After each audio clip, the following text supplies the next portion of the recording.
Eu quero que você glorifique ao Senhor junto com a gente.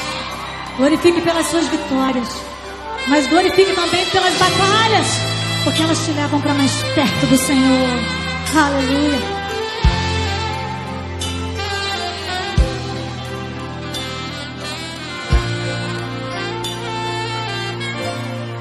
Senhor meu Deus, eu não entendo tudo que acontece.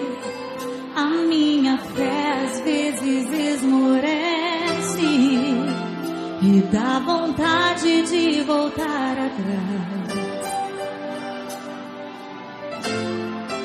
Senhor meu Deus, eu quero forças para aceitar com fé.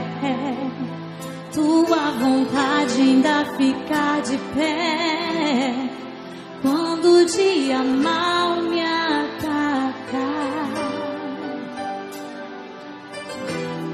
Eu posso enfrentar momentos de dor, mas isso não vai, não vai.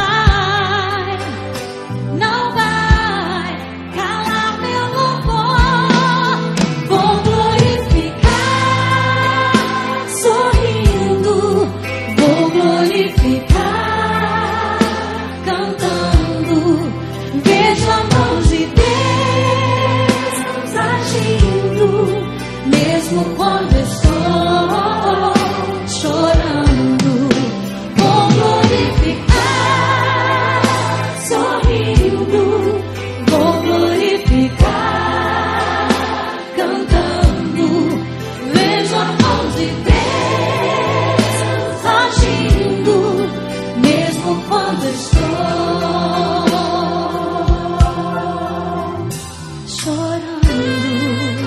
Vem colher as nossas lágrimas nessa noite.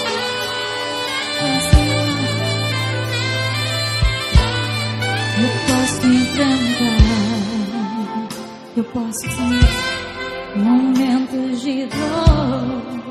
Você pode, Jesus.